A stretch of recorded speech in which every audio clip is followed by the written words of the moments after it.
Everyone talks about discipline in sports, but no one talks about what it actually costs the body to keep pushing at that level. Because from the outside, it looks like strength, control, consistency, but behind the scenes, we're talking about pressure, injuries, and a system that most people don't fully understand until they're in it. Today's guest has lived that at the highest level. Former WTA player, sports psychology grad student, now coach, working with tennis athletes across all levels here in Miami, including myself. I'm Summer, doctor of physical therapy and integrative wellness consultant, and today we're not just talking about tennis, we're getting into performance, recovery, mindset, and what actually sustains someone long term. I'm joined today by Angela Leweurs. Before we get into everything, take me back. What kind of kid were you growing up before tennis became your thing?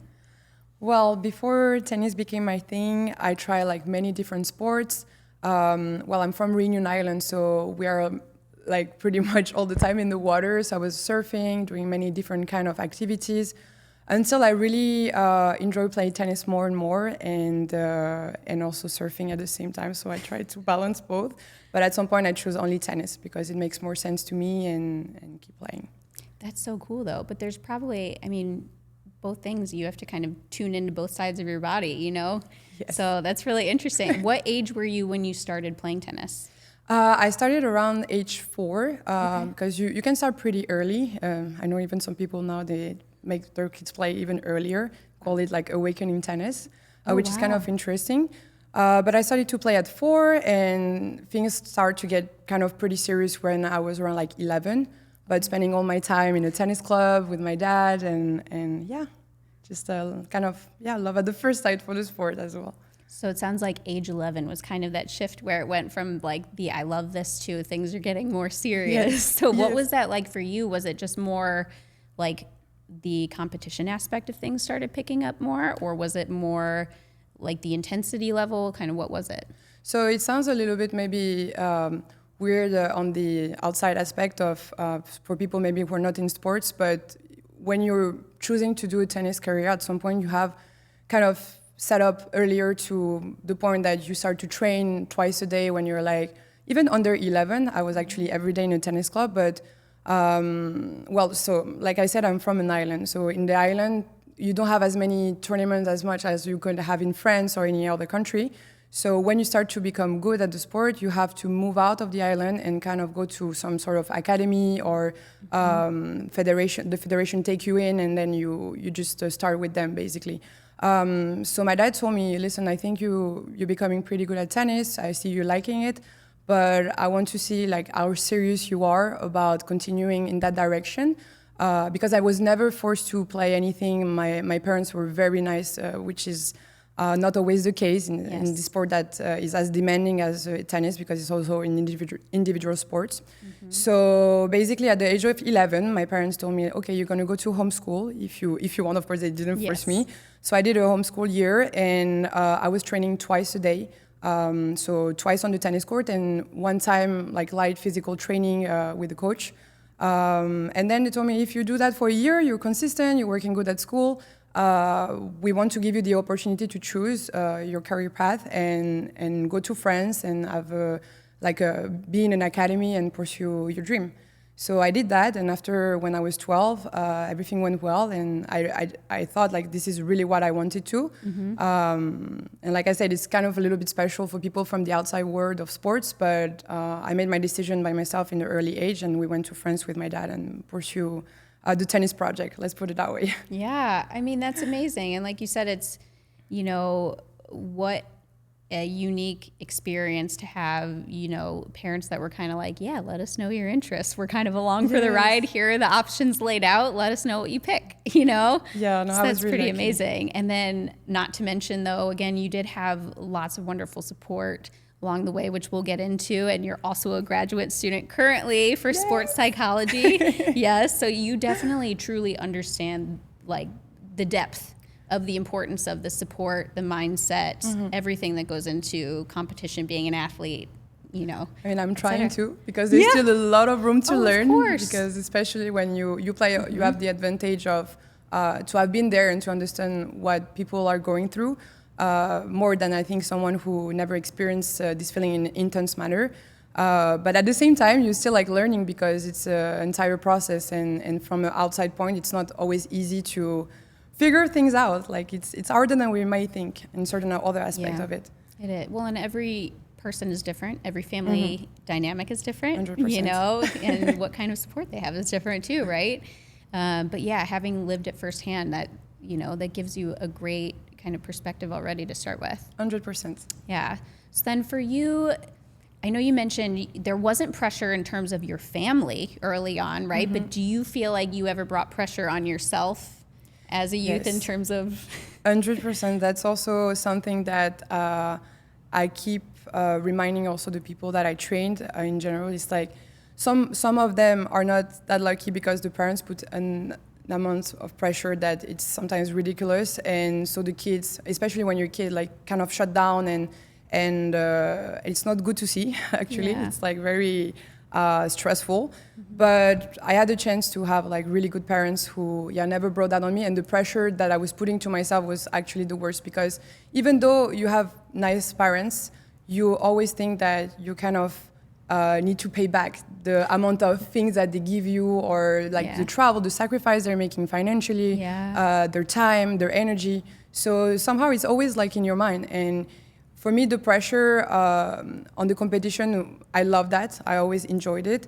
But it was more like about the outcome of it, like what result I'm going to have, like in how much time it's going to take me to be there. And it was like a constant stress for me at some point. And I think that's why I got my issue with my health at some point as well. Do you feel like it was like the pressure was like you wanted to make sure it was worth it for everybody involved in that sense? I wanted to be as successful as my parents would like me to be, but not because they picture that for me and have this vision, you absolutely need to be a tennis player, but somehow because of the sacrifice that they made, I really wanted to pay them back like that way. And I think all the kids and all the people who went through different disciplines in sport may have this sensation, especially when your parents give you the choice to make things happen for yourself. So that's the feeling that I have. I mean, I'm talking personally. I mean, it's beautiful though. In a way, it's you want to pay it forward and make your parents proud, right? And again, you're very grateful and you cherish the support and the opportunities that they gave, right? Yeah, exactly. And also in tennis, I think that it's a very high demanding sport, and you don't have much time to be successful. So you have like a range of time where the steps has to be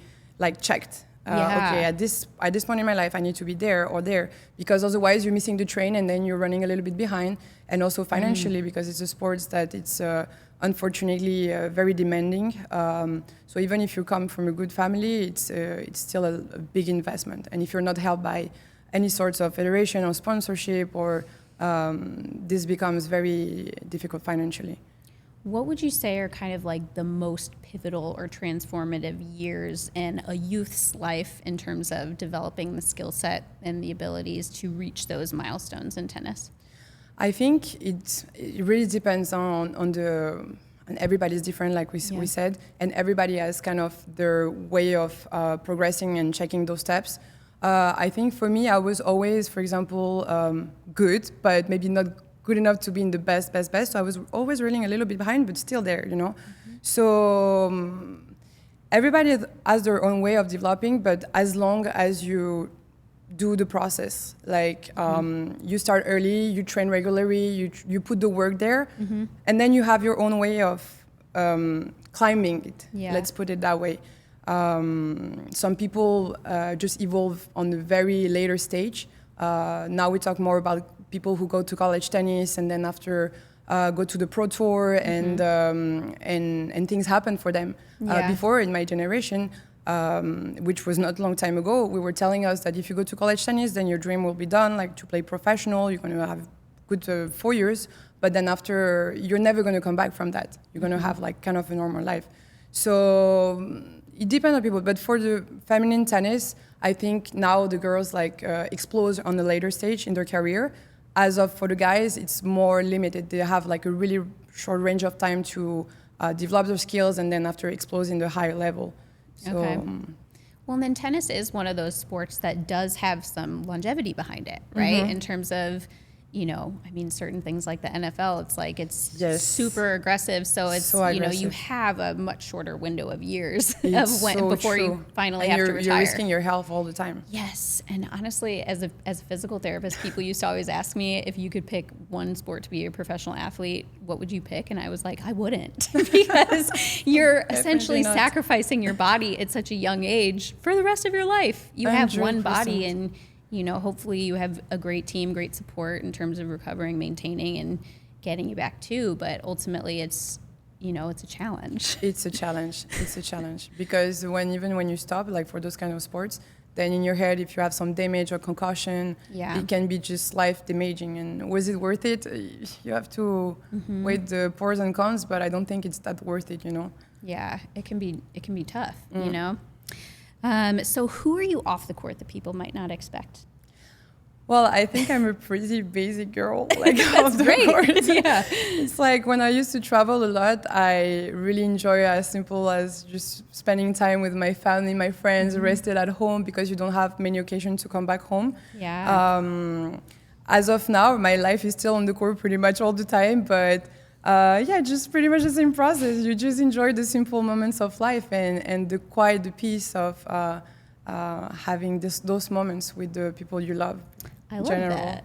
And what helps you find grounding? Is it just taking the time for yourself, like in the moments where things are more high stakes, more busy, or where, let's say, you have more stressors on your plate? I think, just taking the time for yourself, do things that you enjoy, keep like in the healthy way, like don't go crazy, but you also need your moments where you go a little bit outside of this world, of like being healthy all the time doesn't exist. You also need to go a little bit out of this way and have fun, like a little crazy fun sometimes is not bad. And it also give you the opportunity to not be as exigent because your life in sports in general, like, so you're very exigent with yourself. You have like a lot of pressure. You need to be very clear with what you want and not cheating with yourself. So, but you also need those moments where, okay, I need to enjoy, I need to go out, I need to do things that I wouldn't do usually. And it's also good for your mind, I think, just to relax. I think so too. And, there's actually a lot of science behind it in terms of like the oxytocin and all of the things, the dopamine effects, right? Yes. And your recovery. So it's true. And so again, you were inside kind of a more super competitive environment, right? And so I've worked with a lot of people in the past, clients that, used to come in for PT because, they got wind that some pro athletes were getting work done there and, they just want to be just like those guys. But realistically, sometimes people don't understand everything that goes into being a high-level athlete, right? Yes. So what does that type of high-level training look like on your end in the day-to-day when you were in the swing of things? When I was at my highest level of practice, you usually have your first practice in the morning, like kind of early, because it gives you some time to recover for your next practice. that's why we train so early, not because we enjoy it, but it's just how it is. Just so you have enough energy to do it all exactly, over. like to go also to the magic physio who kind of build you back up again, fixing putting patches everywhere. But no, so you train in the morning, then you go, like, you do your little recovery. Then after you go have lunch, you go back again, usually in the beginning of afternoon. You go after in the gym. Depends on people. Sometimes they go in the morning as well. Sometimes they go in the afternoon. But you do all your routine. So, and also before going to the court, you actually have a pre-warm-up routine where you have to say, 45 minutes or go to the PD as well. Most of us will do that there. Yes. So you guys prepare us, or do some activation in the legs, the arm, depending on what you need. But this is pretty much your day, and then until like you go to tournaments and then come back to it again. And for the tennis player, in general, you have 10 days during the year where you go on vacation where you don't touch the racket, but still you have to physically still move your body because after you feel so bad.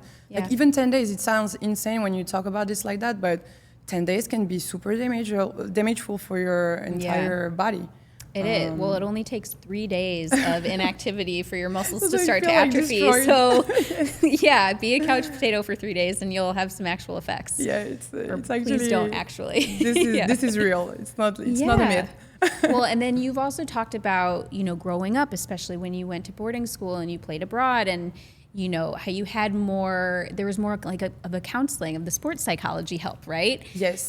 So tell me a little bit about that aspect, especially as a youth, and kind of the benefits of that, especially being away from your family. Yeah, I think that's very important, the mental aspects of it, because right now we're getting more into it. People start to speak up, especially like the top celebrities of women's tennis right now, where they open up about mental health, like depression, like the life on the tour that people don't realize, but it's a lot of struggle.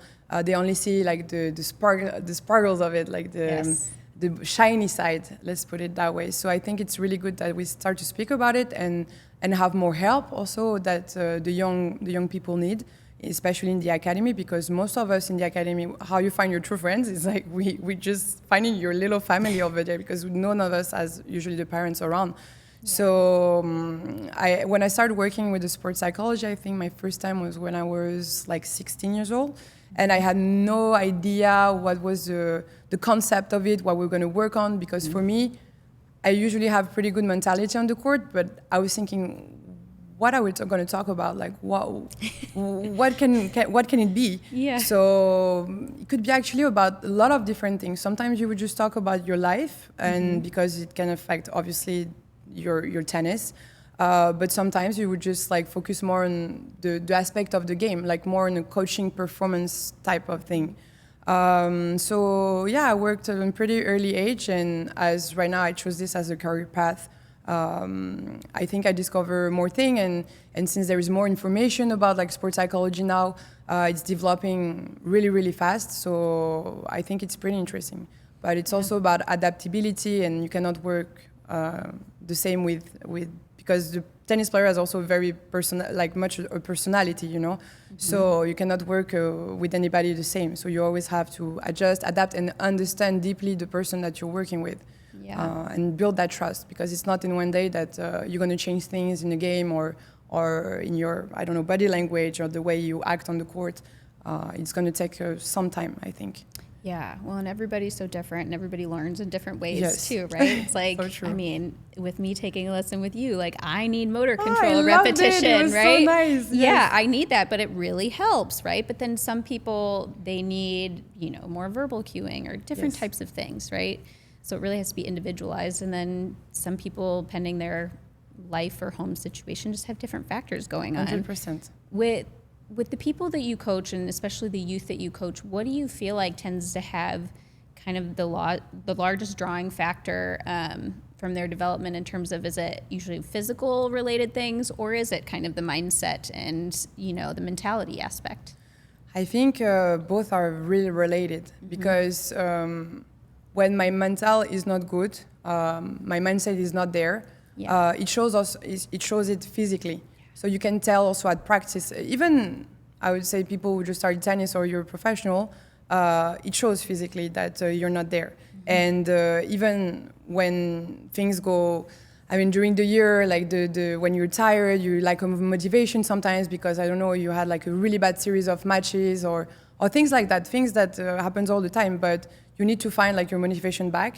And somehow, if these things happen like this, you can injure yourself. So it shows us also in the injury part. Yeah. So many times, I remember like all the time that I injure myself, it was because mentally I was not there. Like I was feeling really drained. I didn't know how to get out of the situation because I've been losing first round for quite some time. My confidence was not there. And then it shows a little bit pain here, like inflammation, then after something like teared up, and then after it becomes a bigger problem.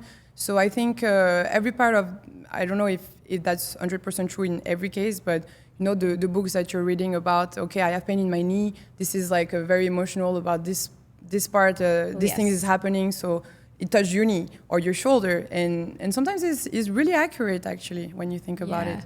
So both of it are linked. Yeah, I see that a lot, even in the day-to-day with people too. It's like I've had so many clients that, let's say they self-report like, God, I've just been so clumsy lately. I keep tripping over things or running into things. Now I have this bruise. Now I injured this knee or whatever. And usually it's because they're going through a phase where they are more in their mental state, in their mind. And they're not really kind of grounded and present in what they're physically doing. So you trip over things, you fall, you bump into things, you drop things. It's like you're your body's moving, but you're not in it.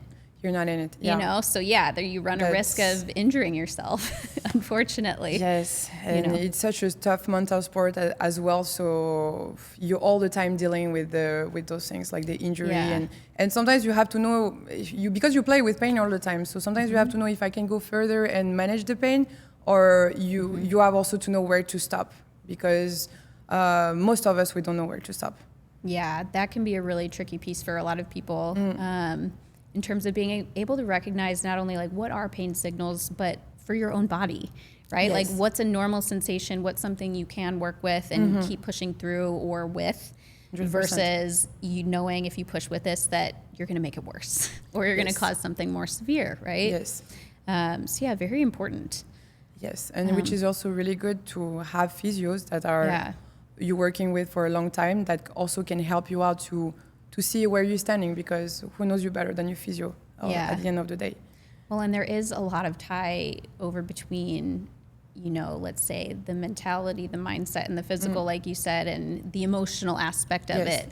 And that's honestly why I got involved in energy work over the last years, because it's kind of unavoidable, you know, but during energy work, that's the type of information that I pick up on. It's more like the emotional and plus the physical reaction that somebody had to a physical trigger or response or situation that is now stored in their muscle memory. Yes, right. 100%. And a lot of times they're not even aware of it. You know? Yeah, because your body has memory, so everything that happens leaves a trace. It does. That's why also kinesiology is super interesting. You have different paths that you can take, but also working on those aspects. If you have the luck to encounter people who are really good at what they do, you learn so much about yourself, and you can make progress like as quick as you ever imagine. Well, and the body compensates, right? The body's made to move. So if you're doing something and you're not doing it in the right way, it's a good thing to know that your body will figure out a way. Yes. But also it's something to be aware of that your body will figure out the way, because again, it's good and important to pair up with people that do know what they're doing, do know how to guide you properly into tuning into your own bodily cues. That way you can use those things to your advantage, or maybe back off a little bit in the appropriate moments. Yeah, it's like those tools that you pick up and then you just add it to this canvas, you know, to have like more and more skills, and you can also keep them for your entire life, because all the people that I train with and the coaches, the physio, or different people like have different skills, obviously, but I always thought that even if you change all the time, then you can always like keep those things for later, and also when you're going to be a coach or whatever you're going to teach, you can also bring that for them and as the experience that you have. So which is very interesting, because more also you age and you understand more things. Yes. And you gain more experience, obviously. That makes so much sense. But like being on the other side of like the court, like because you're a player, then you're coach. And so, yeah, those things like really helps. And it's a long journey. So it is. Yes, it is. And, you know, the compensations, it's by the time sometimes people reach me, it's like I'm backtracking through a whole puzzle of decades of like things that have been kind of pushed past. You know, it's like they come in with a knee and you work on their knee, and then they're like, my knee feels great, but now my back is a little sore. It's the same thing I felt 20 years ago. You know, it's like, well, that was probably one of the original patterns that led to this. You know, but again, it's so it's just learn from who you can. You know, you're going to keep evolving. Your body's going to keep changing. Right? Always. It's just that's what happens with age, but and gravity and all of the things. So yeah, just keep adding more tools to your arsenal and understand yourself and your anatomy a little bit better and know what you can work with.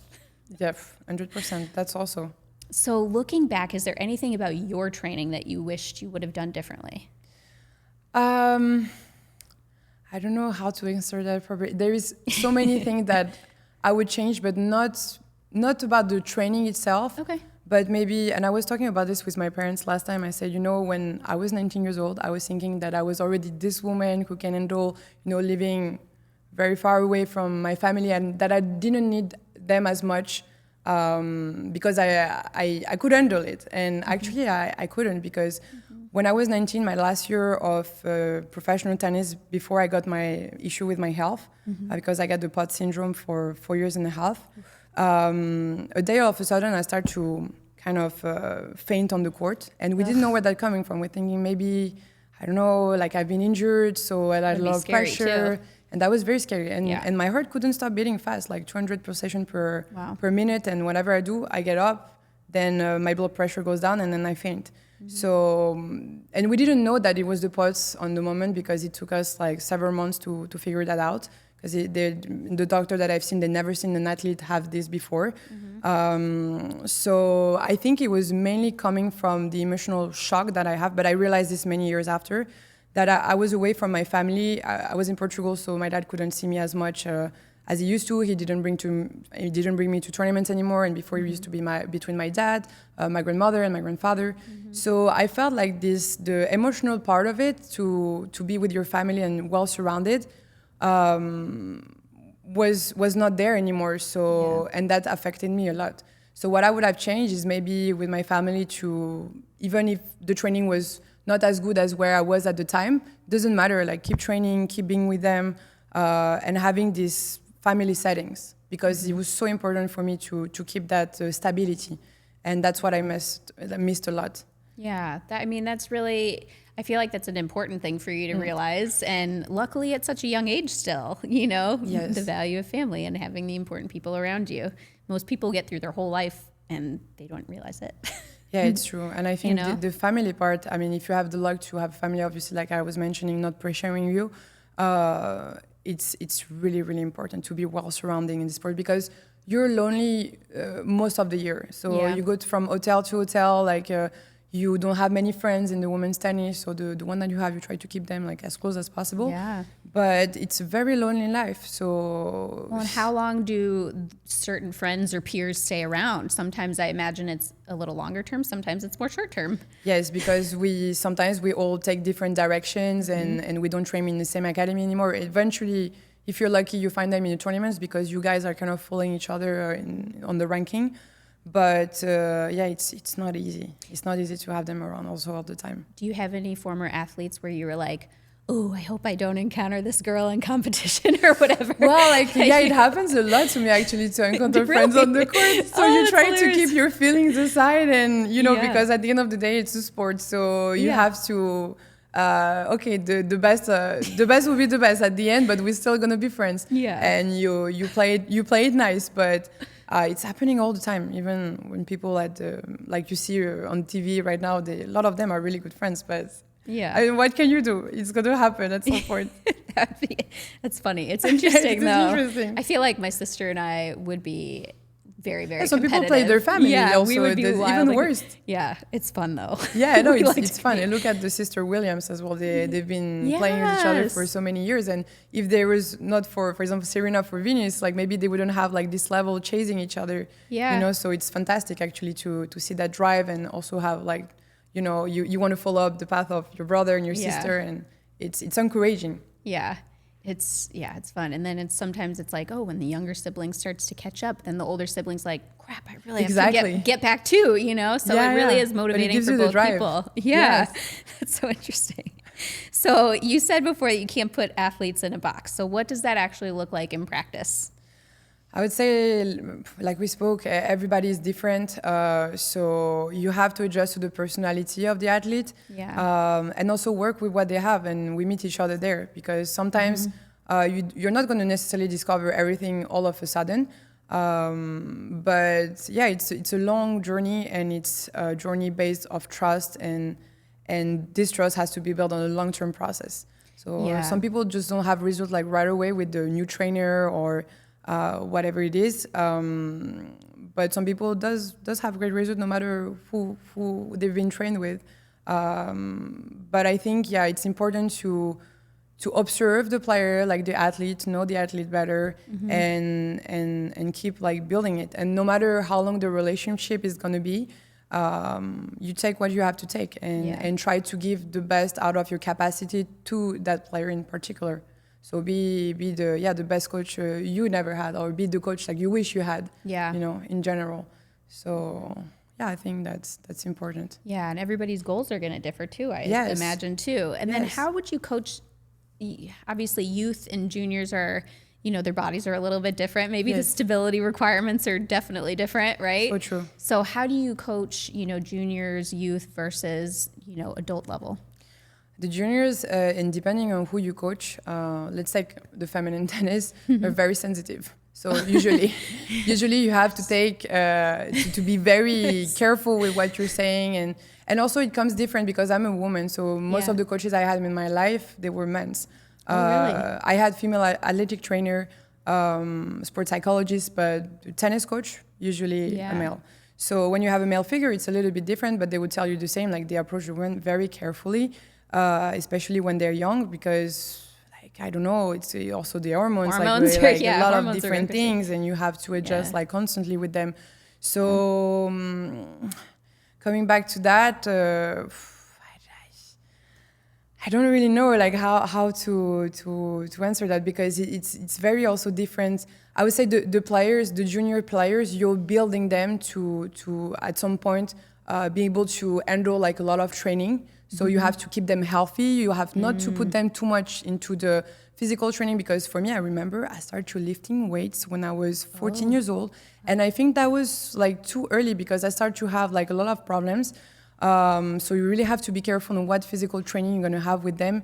And I know in other countries, they have the culture of lifting like in early age, or do this or do that. But you really have to be careful with building them physically in order for them to keep growing, but not breaking them down. And that's also what they're doing in Southern Federation in Europe, where they say like, no matter what, we're going to see if they keep going or we're going to break them down. Doesn't matter, one or the other, let's see if they can handle it. So they don't really adapt to the young player, and I think it's such a shame. So they come up with a lot of injuries. So I think like taking the time and see where the player is at, because also depending on how you develop physically when you're young. Some players, they develop really fast, they grow super fast, and then suddenly they stop. For me, I kept growing until I was like 20, and I'm pretty old for my age. Nice. So, but my body developed pretty slow actually. So I think I would do things differently, because you asked me before on this side, I completely forget to talk about this, but I would have maybe done something different if I knew about the physical part of it, that don't do too much too early. Like don't go hard like at 14, 15. Just keep building it slowly. Yeah, I feel like I saw similar things on the physical therapy aspect, especially kids that had the growth spurts. It's like, I mean, their limbs lengthen faster than their muscles can usually develop the control for, right? So the stability isn't there, and so there can be different types of injuries, right, than an adult who has some of the foundational structural stability. I'm sure like in your area of work, you've seen that many times happening, right? Where the coach or the parents, they push them a lot physically, and then they get injured super quick, and where they're not supposed to injure when they're that young. Yes. Well, and it usually is kind of the more like repetitive, those types of based injuries too, or, where it's overuse, because and overuse of certain things that shouldn't be overused, but it's because again, they don't have the stability, right? So it's just, again, assessing different people based on their different needs, their age, their different lifestyle, their body types, etc. Yes, 100%. And I think some people are really good also at coaching, the young player because of that. And then after they leave the work to somebody else, when they become like more mature and professional, and they decide to go in another direction. Because, like once a player is professional, you're here to guide, you're here to bring up different things depending on your experience. That's why sometimes players, they choose people who play at the highest level because you would think like, why, let's say Novak Djokovic, we need advice from any trainer. What can the trainer bring him, on the table, because he already won everything. So, but still they pick up like people who rather were player or experienced, but can bring another insight into their careers. So, but when you are at the beginning of your professional career, even if there is still a lot to build, like you're already kind of made, already in certain aspect. So I think like the most difficult is like the junior part of it. A lot of things are kind of established at that point, And you mentioned obviously the POTS, but what do you feel like your injury phase taught you that coaching didn't or couldn't have? The injury phase, you have a lot of time to think. like a lot of time to think, Yeah. depending on the injury that you have for sure. But I think I learned the most actually was when I got my problem with my health, because it was 4 years and a half when I didn't play tennis at all. And when I got better, that's where I started to play college tennis for like almost 5 years. And that's where I thought this would be impossible for me to come back to the level that I used to play. But actually, your body has such a great memory. So I play better than before when I play college. So, but about the injury that I got in college, that was the biggest one, was my shoulder surgery. And I had not too much time to recover from that, because I had to be in season like almost right away, and they were counting on me to play.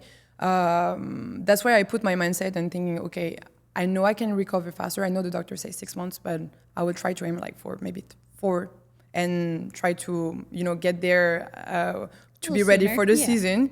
And it actually, I think your mental works pretty good, because when you convince yourself of something, because as long as the surgery went well, after you just convince yourself of something, I was imagining myself like going back to the court, like being healthy, like playing my best tennis, and it actually worked. I came back like earlier than I thought, with pain, but it was not going to damage anything. It was just how to handle the pain.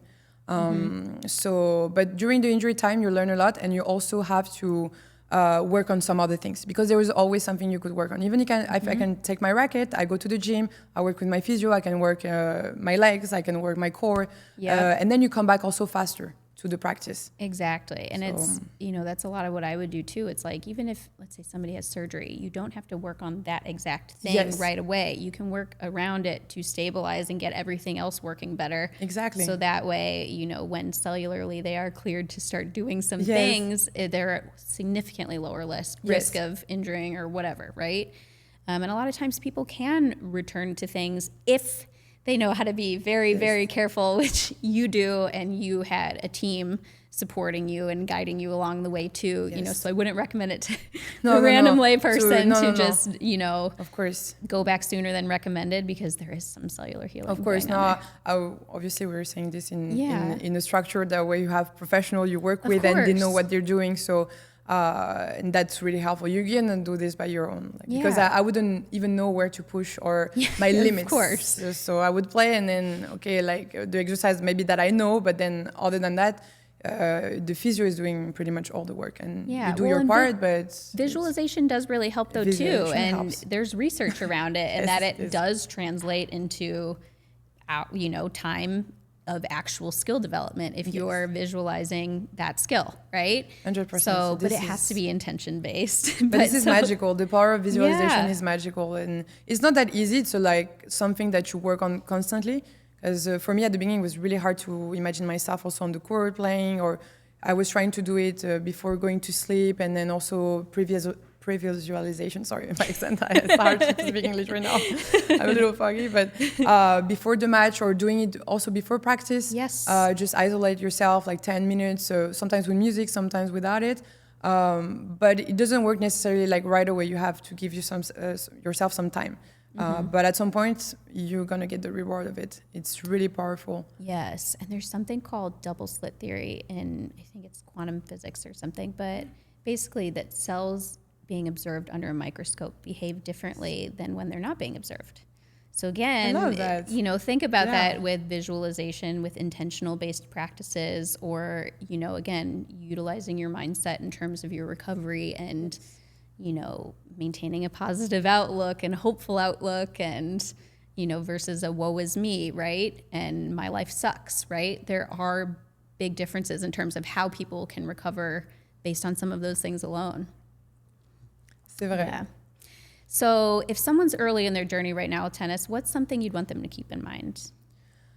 I want them to keep in mind, trying to imagine myself also if I was in this position, that everybody has their own way of progressing, and it doesn't mean that if you're not there yet because you're not in the best of the best from the beginning, that you're not going to make it.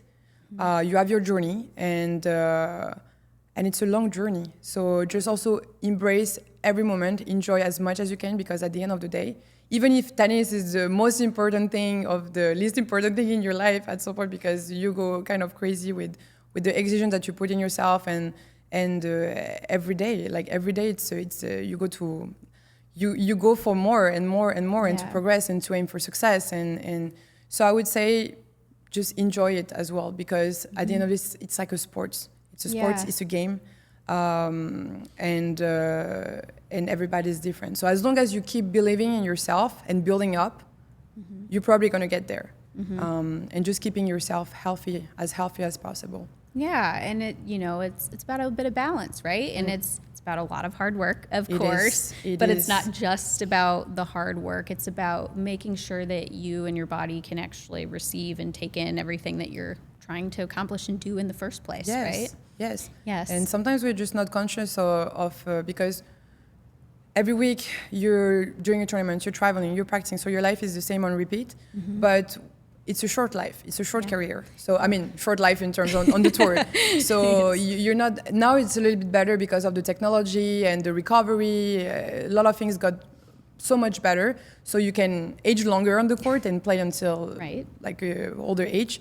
But still, this is a short career. So you have to also enjoy the good side of it, because sometimes you won't allow yourself to, I don't know, go out with your friends, or maybe invite to some sort of events or whatever it is. But just enjoy that part as well, because at the end of the day, you would say it wouldn't change much. Yes. It's not going to change much. But you're going to enjoy and maybe play better, because you allow yourself like a little opening in your here and there of just having fun along the way. You might actually learn something new. Of course. More helpful if you're allowing yourself to just be a little bit more new open and free. And just enjoy this life, because at the end of the day, also sports, what is extraordinary about it is like you're meeting people all the time. Yeah. So you're making connection, and good connection. So that I think that's the beautiful way of seeing this life, is the connection you do through it. I also love sports because I feel like it's a good way to meet yourself over and over again. And I love face that. yourself, right? I would say it better than in that. In the hard times, in the stressful times, in the exhausted times. Yes. But in the times where you're like, can I even effing do this? You know? The resilience. And even in the wins, it's like you really do find yourself in so many ways. Physically, mentally, emotionally, all of it, even in your identity. You know what you're truly capable of. Yes, exactly. Well, huge thank you to Angela for chatting with me today. To you for having Please tell everybody where they can find you. Well, my Instagram is tennis by Angie, TikTok, Instagram, YouTube, everywhere. So thank you so much for having me. I really enjoyed the conversation. I did as well. I will see you back on the court soon. Yes, I will be back for sure. It'll be amazing. Thank you. Thank you. So what's interesting about conversations like this is you start to realize it's not just about how someone trains or performs. It's how everything around that is set up to either support it or create friction. So if you were listening to this and found yourself in any part of the conversation, don't ignore that. Start paying attention to what your body's showing you, because it's usually a lot more consistent than we give it credit for. Knowledge is power, and now you have more of it. That's all for today.